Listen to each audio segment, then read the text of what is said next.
The best way to predict the future is to create it, says Peter Drucker. Time is precious, time is money, and this is the time for Money Talk on Atlantic Television Network. Good day, viewers, and welcome to a fresh episode of Atn Business on Atlantic Television Network, right here in the city of Port Harcourt. This is the network's medium of bringing the happenings in the economy sector of society to our discerning viewers. This program is aimed at bringing to the doorstep of viewers the business, financial and economic activities from all strata of society.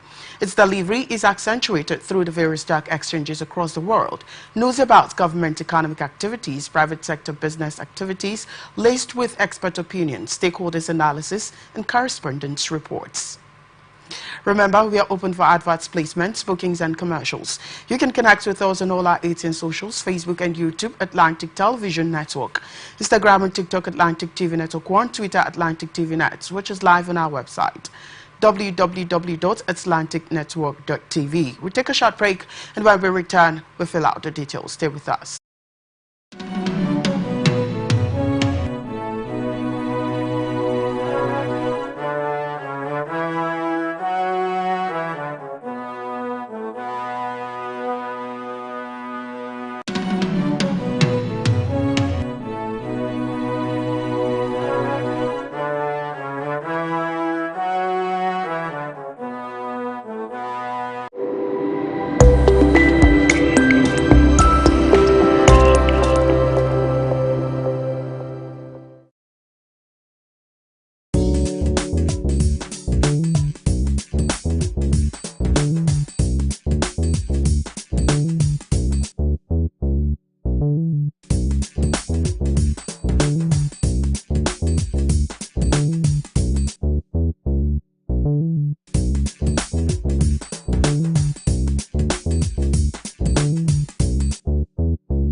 Every day, our lives are changed by history.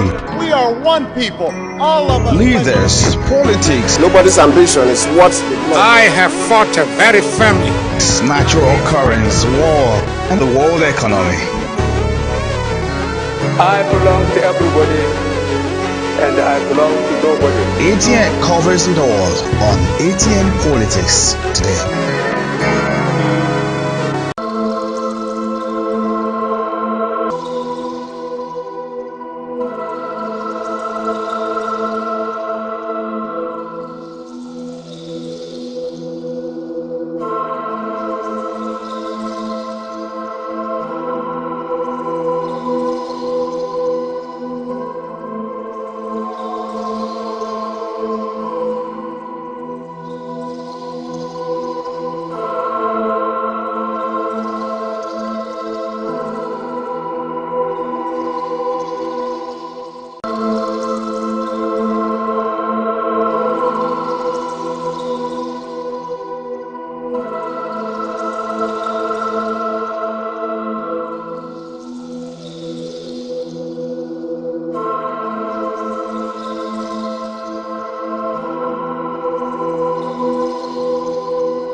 From the lands across the ocean to the land beyond the mountains, through the Sahara, we bring all the sport news, live analysis, expert discussions on trending stories in politics, business, socio-economic, sports, and documentaries. So catch all the updates on the happenings around the globe. Stay focused on the fact today, only on ATN.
Every day, our lives are changed by history, We are one people, all of us. leaders, politics, Nobody's ambition is what they want. I have fought very firmly.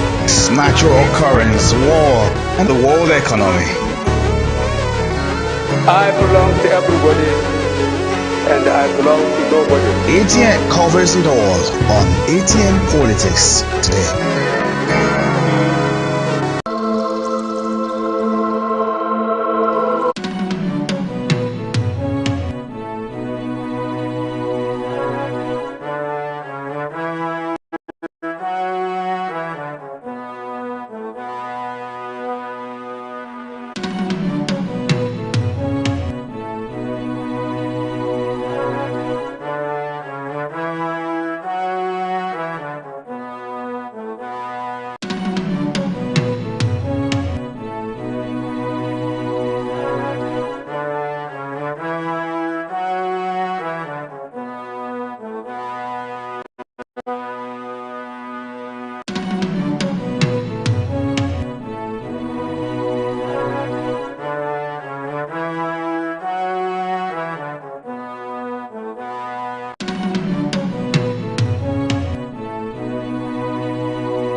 Thanks for staying with us. You're joining me today on ATN Business to analyze the top story today. Is no other person than Wisdom Ichendo, Esquire lawyer, leadership coach. Good evening. Good afternoon, I beg your pardon. No, I understand. It's the energy right. it's the new energy. The new year energy, it's Yes. interesting. Good All right, so talking about the afternoon. new year, how has it been for you? I mean, how are you enjoying the new year? Well, the year just got started, so I cannot really say how am I enjoying the year, but I can say I'm getting ready to have a blast this 2025. There are lots of excitement yesterday. The all through energy is yesterday. high. Yes, the energy is high. So probably that was the reason why I asked him. Okay. How has it been for you? Have you been enjoying it? Okay, so I started the year with, we had a hangout yesterday, and honestly, Mr. Victor, trust me, this is going to be a blast. All right. I feel the energy is going to be a good year, trust For me. 2025, right? Yes, of course. Good one. All right, and now to our stories. Tinubu promises to boosting economic output. President Ahmed Tinubu, during his New Year message to the citizens of Nigeria, expressed optimism and confidence that with collaborative efforts, the government will effectively carry out its executive duties for a much more better year. Let me use this New Year's message to urge governors and local council chairpersons to work closely with the central government to seize emerging opportunities in agriculture, livestock, and tax reforms and move a nation forward. I commend governors who have embraced our compressed natural gas initiative by launching CNG-propelled public transport. I also congratulate those who have adopted electric vehicles as part of our national energy mix and transition. The federal government will always offer necessary assistance to the states, to all citizens. Your sacrifice have not been in vain over the past 19 months. I assure you they will not be in vain even in the months ahead. Together, let us stay the cause of nation building. The new year will bring us closer to the bright future we all desire and the Nigeria of our dreams. Though the 2024 posed numerous challenges to our citizens and households, I am confident that the new year will bring brighter days. Economic indicators point to a positive and encouraging outlook for a nation. Fuel prices have gradually decreased, and we recorded foreign trade surpluses in 3 consecutive quarters. Foreign reserves have risen and the naira has strengthened against the US dollar, bringing greater stability. The stock market's record growth has generated trillions of naira in wealth, and the surge in foreign investments reflects renewed confidence in our economy. Nevertheless, the cost of food and essential drugs remain a significant concern for many Nigerian households in 2024. In 2025, the government is committed to intensifying efforts to lower these costs by boosting food production and promoting local manufacturing of essential drugs and other medical supplies. We are resolute in our ambition to reduce inflation from its current high of 34.6% to 15%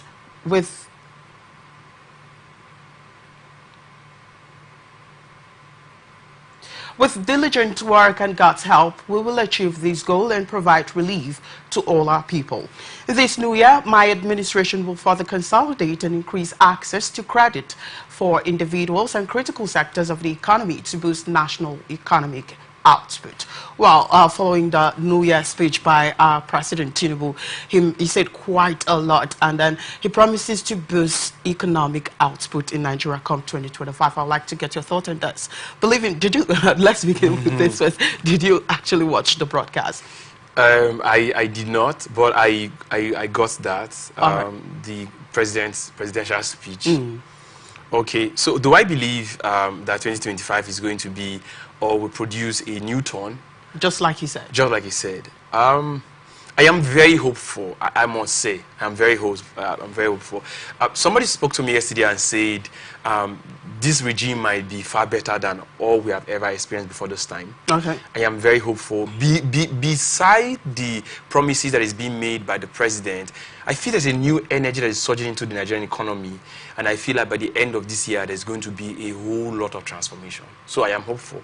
That's all I can say. All right. So from that speech, we've seen that there are ways he's going to make sure that small scale businesses and also other sectors such as agriculture, food, and all of that, gets loan grants, and also he's making moves to ensure that these sectors are being boosted come 2025. How do you think? Because we've had such briefing last year, and to some extent, a lot of Nigerians are saying, we didn't see anything, we didn't see the implementation of this. And so many Nigerians feel like, okay, this is just talk, and there's no do about it. Do you think this would actually be implemented come 2025 from what you've just said? Mr. Victor, like I always say, we find ourselves in an unfortunate situation where we have a country with the quality of intelligence as we have to be able to drive about national transformation and change. And then we're not able to see the light of all of those promises. Okay. So I think that's the fear. Is there a possibility to produce change for the Nigerian economy? I believe 100%. Like I said before, I am hopeful. But the question we should be asking is, does our government have the capacity and I don't know if I can say the trust to be able to bring to pass their promises. Okay. So that is the question we are asking. Of course, there are a lot of promises that I believe if the government will begin to work on all of these policies, there will be certainly economic transformation and change. But will the government stay true to its promises? Well, according to the statements released, they made mention of implementation of reducing the hiking fuel pump prices. Okay. We've seen instances where the fuel pump price is reduced from 1,015 naira, 1,020 naira to 950 and to 980 thereabouts. With that, that was 2 weeks before the new year. So what do you think? What would you make of that? Like our argument has always been, before we try to remove something or something that has happened, before we try to find solution to a problem, first, part of the question we should be asking is, what produced this question? All right. Because if we'll be able to properly bring an answer to or a solution to whatever problem that we have on board, and we do not know the root cause of that problem, there's a likelihood that in a very short time, that problem is going to re-emerge. So, of course, we see the government working on the PI, CNG, the presidential initiative for compressed natural gas, and that is very economical. And of course, that is going to aid a lot of stuff. But the question is... And there are controversies about there's the a lot of CNG controversy. as well, as regards the safety and realizing that the federal government is now involved in... There's the presidential initiative for CNG, makes the conversation more interesting.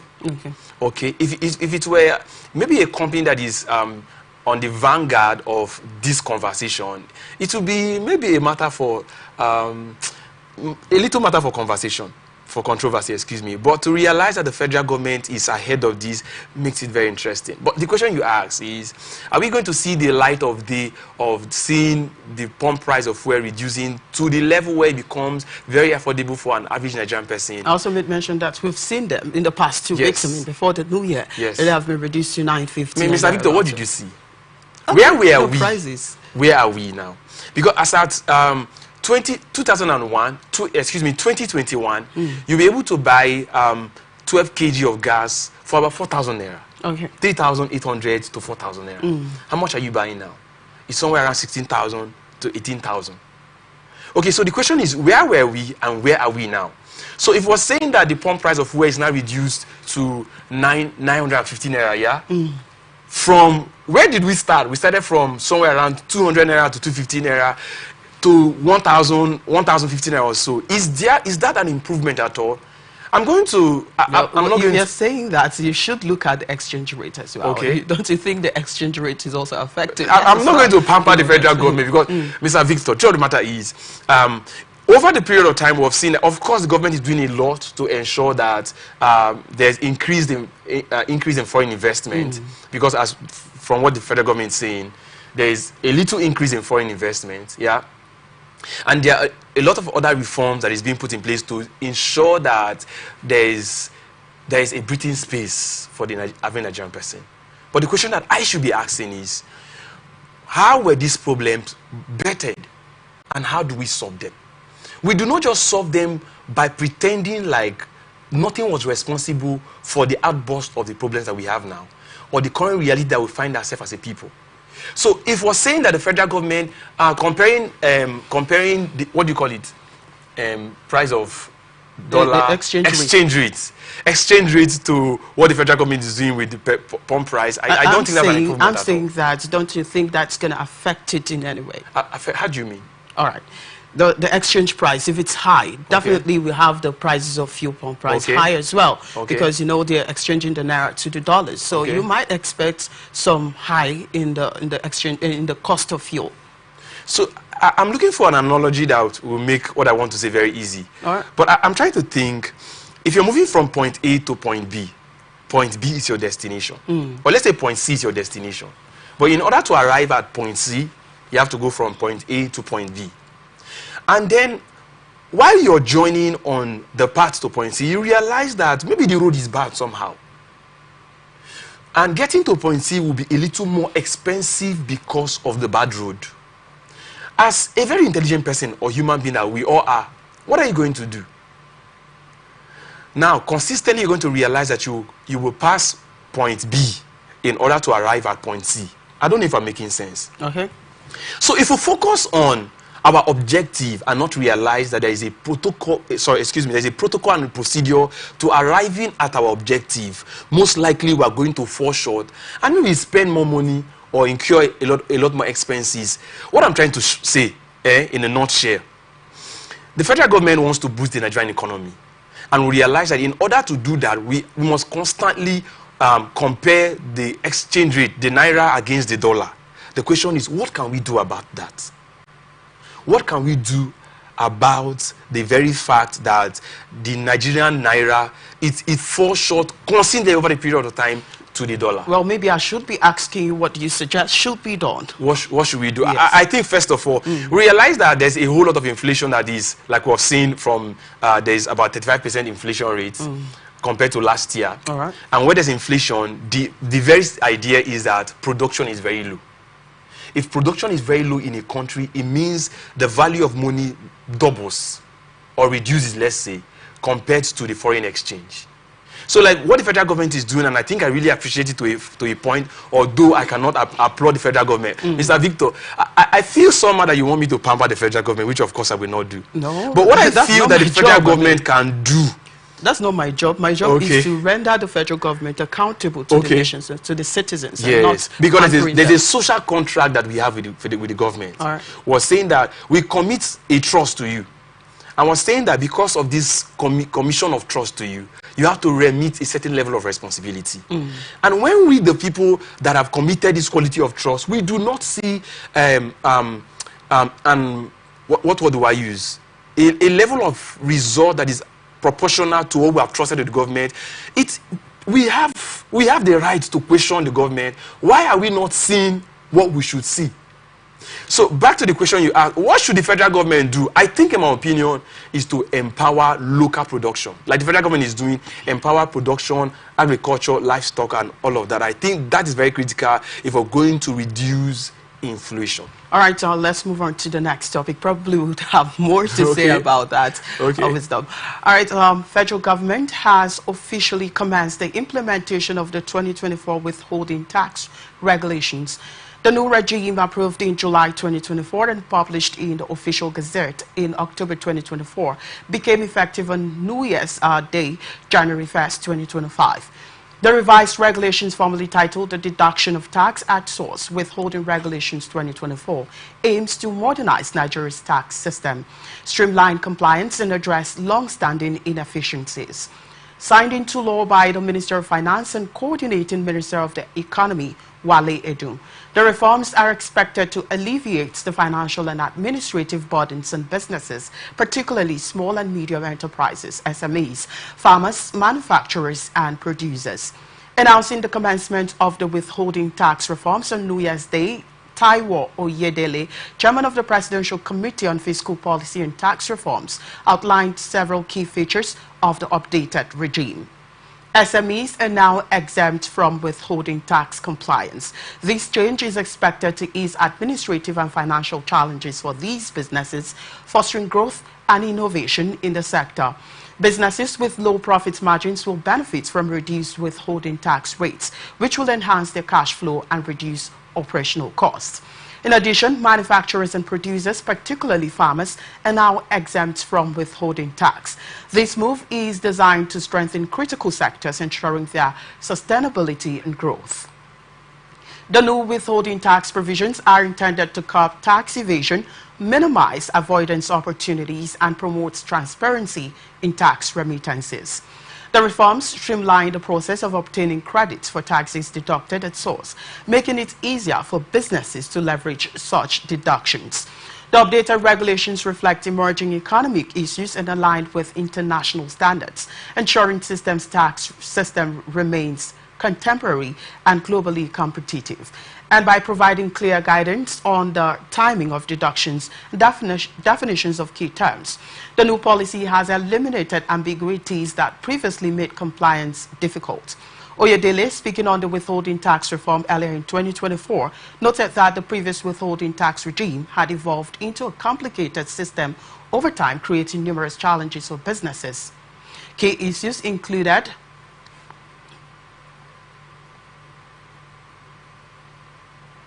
ambiguities regarding compliance requirements, eligible transactions, applicable rates, and remittance timing. Excessive compliance burdens and strained working capital for low-margin businesses.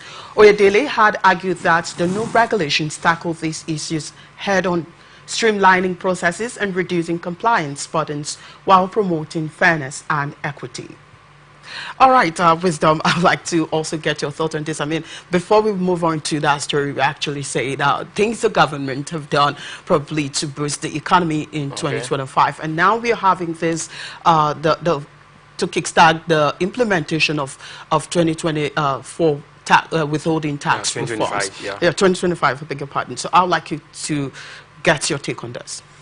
I think it's a good move. I'm going to say part of the reason I think so is the inconveniences, the administrative inconveniences of dealing with taxes. Okay. First of all, we're saying that because if we look at part of the provisions for the new withholding tax reform, part of what we see is that there are a lot more exemptions than in other times. And these are benefits. It is not a benefit at all, because a tax reform is another way of collecting what's it called, income tax. All right. So when we're saying, the question is, first of all, what is withholding tax? We're saying that you're supposed to pay a certain amount of money to somebody, maybe at a certain period of time.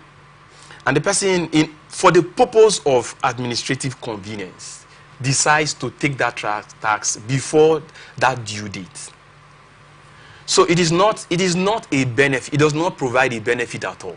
It is just for the purpose of administrative inconvenience. So I think when you say sorry, I'm sorry to cut you short there. Okay. When you said it's not of benefit, so I'm trying to wonder, because I feel, or to me or to other Nigerians, what they see is that if someone, like, let's assume the small scale businesses are, you know, if you're being paid, they are being paid 400,000, you know, small scale businesses paying their employees, right? Employees 400,000 naira. You realize that those people that are being paid working in oil sectors and are being paid like 1 million naira, 2 million naira are paying almost the same tax percentage with those who are earning 400,000 naira annually.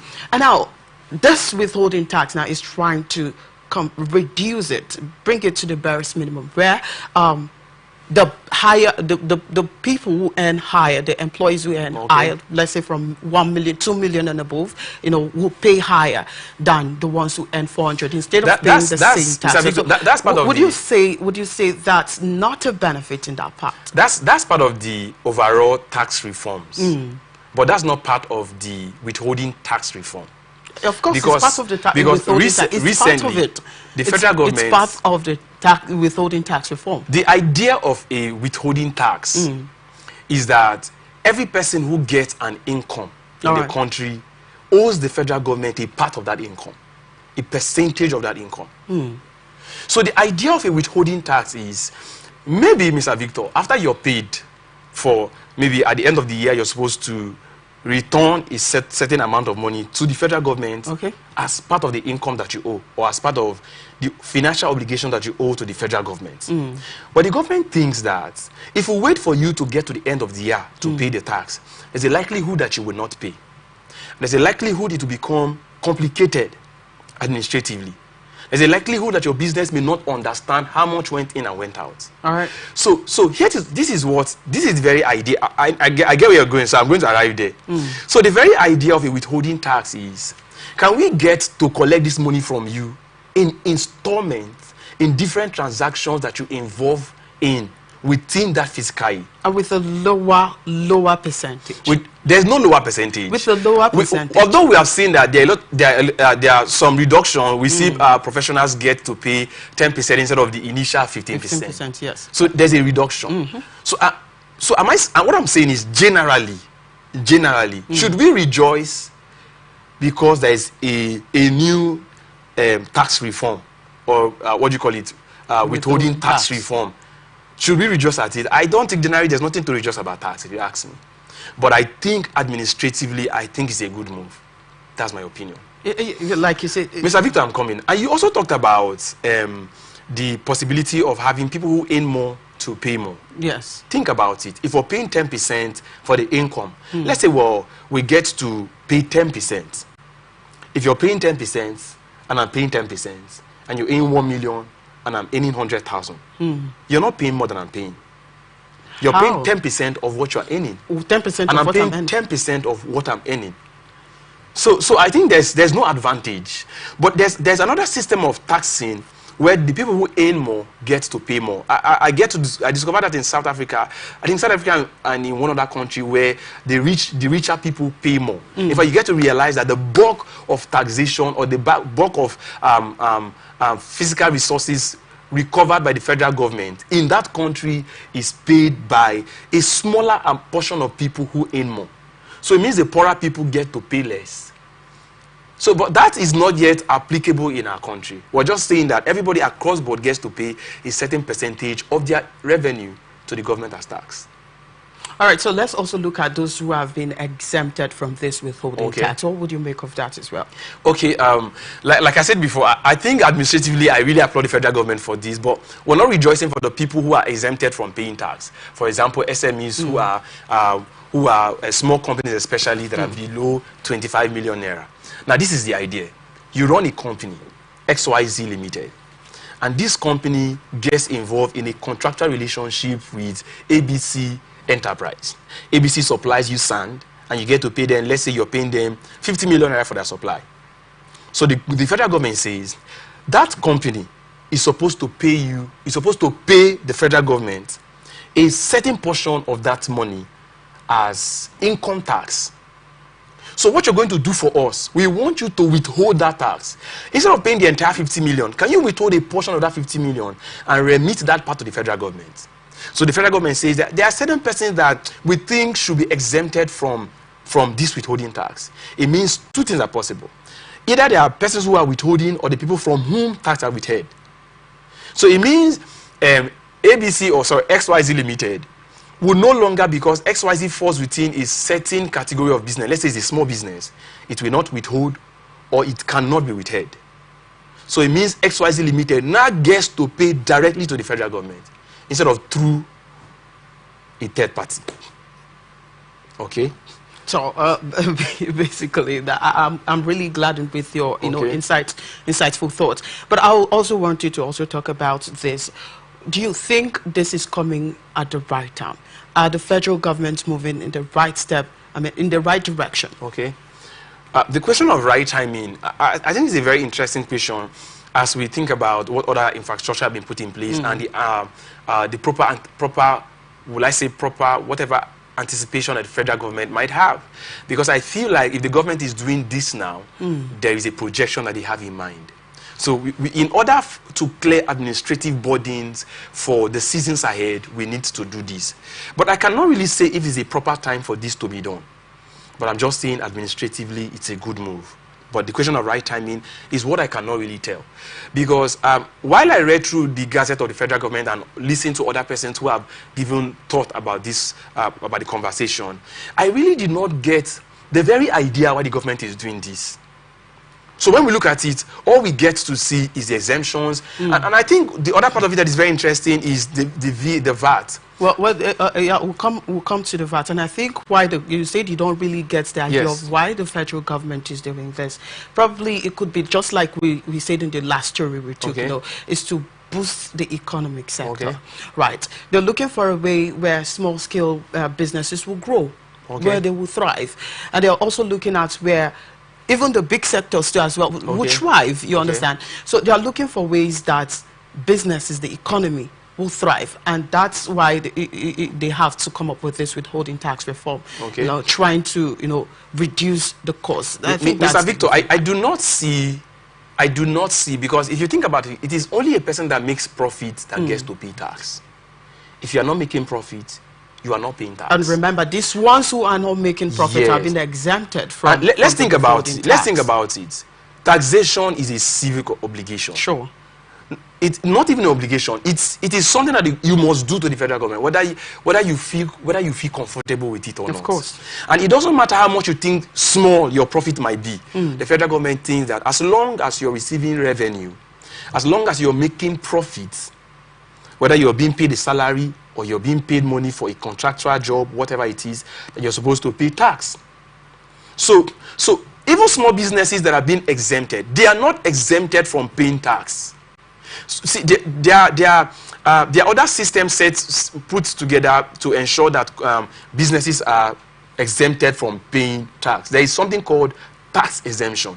It means that you don't get to pay tax. That the profit that you're making in a certain economic environment is not taxed. So you make your money, 100% of that money belongs to you. So that is tax exemption.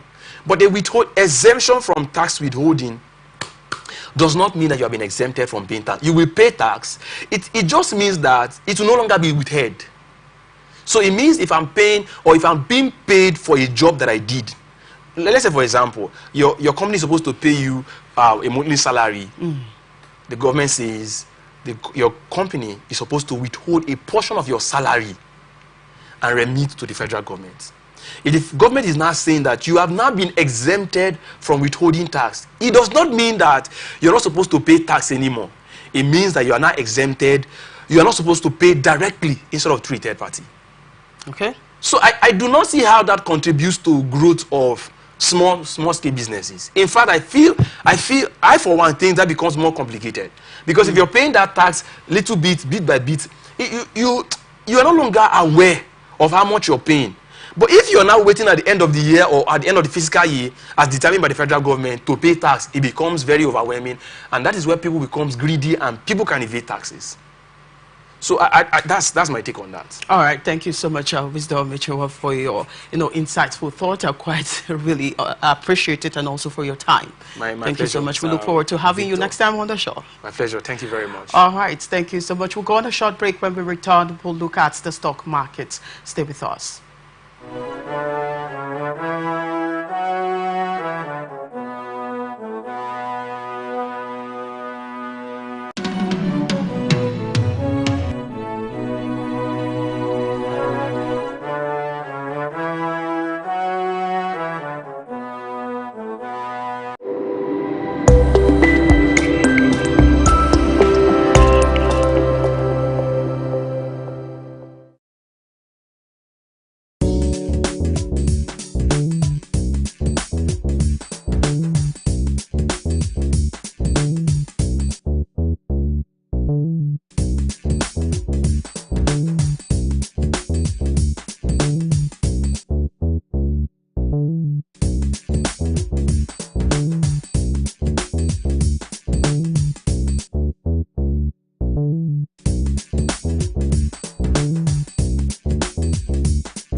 Every day, our lives are changed by history.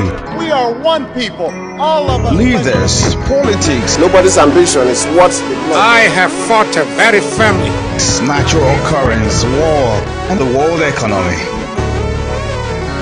I belong to everybody and I belong to nobody. ATN covers it all on ATN Politics today.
along the lines, across the ocean, to the land beyond the mountains, through the Sahara.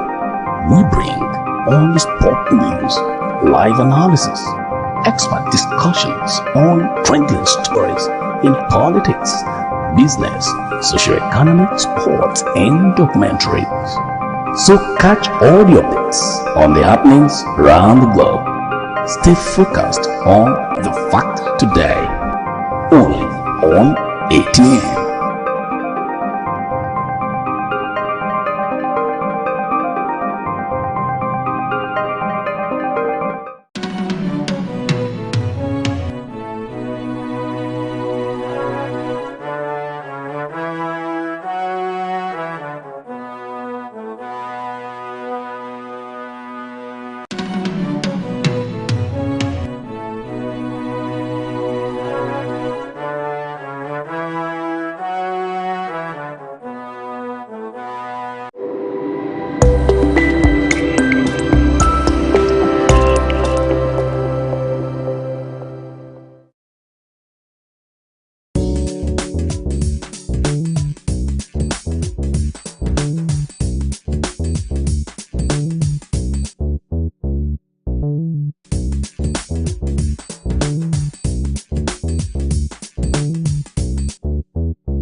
Thanks for staying with us. And now on to the stock market.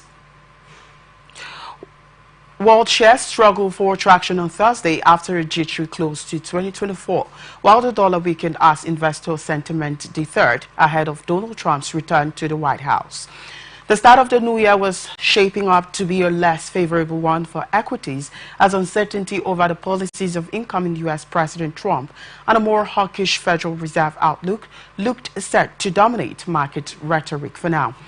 Global shares, which had closed out 2024 with a strong annual gain of nearly 16%, clocked a monthly loss of more than 2% in December and ticked 0.05% lower after the European Open. European stocks eased during the first trading session of 2025 with the pan-European stocks 600 index last down 0.25%. U.S. stock futures pointed higher, however, as S&P 500 futures edged 0.6% up while NASDAQ futures advanced 0.8%. Other major houses hovered either side of the unchanged mark, with notable underperformance seen in France, where the CAC 40 shed around 0.9%. European oil and gas stocks were buoyed by higher crude futures as Russian gas firm Gazprom halted gas exports via pipelines running through Ukraine after Kyiv refused to renew a transit agreement. China stocks ended sharply lower, logging their weakest new year since 2016, as factory data disappointed investors who were also waiting for more policy support. China's blue chip CSI 300 index closed down 2.9%, while the Shanghai Composite Index tumbled 2.7%, and Hong Kong's benchmark Hang Seng fell 2.2%. Global markets are kicking off 2025 with a sharp focus on key economic and inflation indicators, said Bruno Schneller, Managing Director at Ellen Capital Management in Zurich. The latest PMI release from China, falling short of expectations, underscores challenges in the manufacturing sector. However, President Xi's announcement of more proactive policies to boost growth signals potential shifts in economic strategy for the region, added Schneller. China's Xi Jinping said on Tuesday in his New Year's address that the country would implement more proactive policies to promote growth in 2025. U.S. markets future rises ahead of Wall Street's first trading.